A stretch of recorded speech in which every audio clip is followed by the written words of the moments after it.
everybody, welcome to Jacob's Quest, and today I just finished watching episode 14 of the Bad Batch Season 3, and luckily for me, this episode just hit the ground running.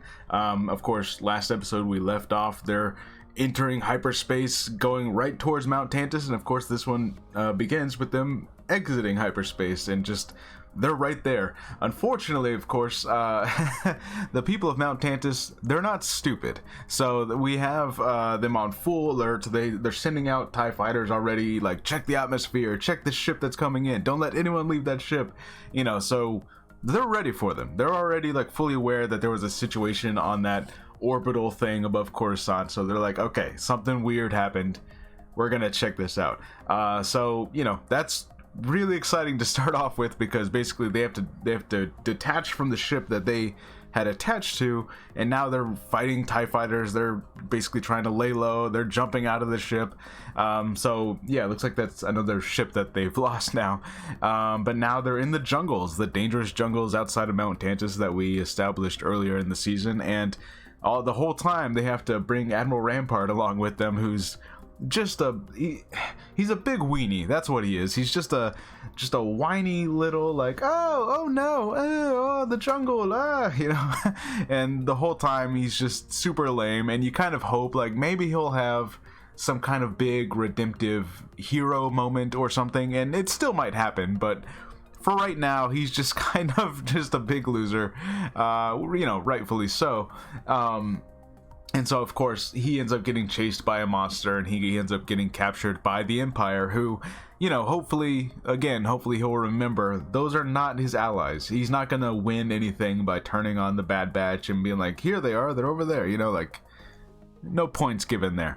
And basically, yeah, that's where we're at right now. The Empire's looking for the crew outside, and they're going through the jungle, and they're gonna find their way into Mount Tantis. Meanwhile, Omega, of course, has been working on that panel, and she's going up through the robot droid elevator shaft areas, I guess, whatever you want to call them, and she found something interesting. There is a Zillo beast being experimented on Mount Tantis, which, you know, I guess we all kind of assumed there would be, right? Because we know they've been experimenting on several animals. The Bad Batch came across an early version of whatever weird plant tentacle monster they were experimenting on a different planet before.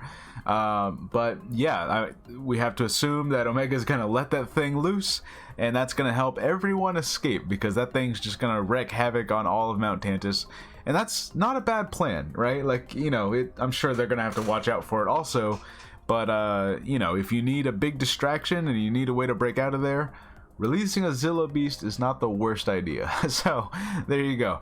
And also we have our hero of the episode, Echo. You know, I don't know, Echo got so much attention this episode because, of course, he was not with the rest of the batch. He was actually inside of the ship, infiltrating it. He put on some stormtrooper armor, and kind of in a funny way, he doesn't have a hand, remember? So, you know, he has a little, what do you call it? The scop link, or whatever they call it, little droid, you know, interlocking system hand.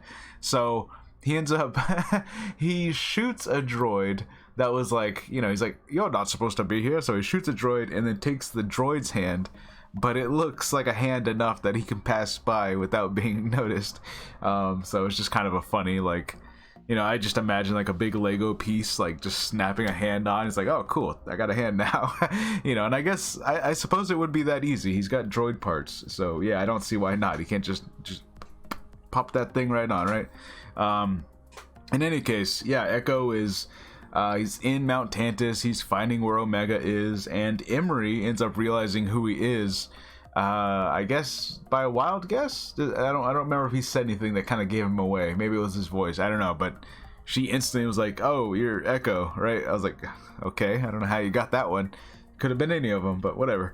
And yeah, basically Emery is now gonna help Echo. You know, she's like, look, if you're gonna try and save these kids, and he's like, wait, there's more kids? And you know, like, just kind of like we all figured is happening, she seems to finally be, you know, finding some kind of moral compass there, and she's gonna help free these kids and probably everyone else on the base. And yeah, just Echo for the win, you know? Like, I never would have predicted that Echo would be the one to kind of talk Emery into being the hero, but here we are, you know. And yeah, just the only thing is that whenever they give an individual crew member some, like, you know, the light, kind of feels like they're possibly the next one that's gonna go down. So you know, as cool as it was for Echo to like be the star of this episode in a way, kind of feel like Echo might be the one we lose next episode, because do we have 1 episode left, 2 episodes left? I'm not even sure, actually. I have to go look that up, but we don't have many episodes left of the entire show, and a lot of us are kind of expecting it to end in somewhat of a devastating kind of loss of many characters. So how many of our crew members are even going to survive this rescue out of Mount Tantis? I do not know, but you know, at this point, I'm just hoping, like, all right, let's release the Zillo Beast. Let's try to free all the other clones that are trapped here. Let's have our big, like, rebellion moment. And let's see how many of us even survive. And also, please just show us what's in the vat. Like, we all know, like, it's probably a Snoke or a Palpatine or Palpatine's son or whatever. Just show us. Like, we all, you know what I mean? Like, you can't...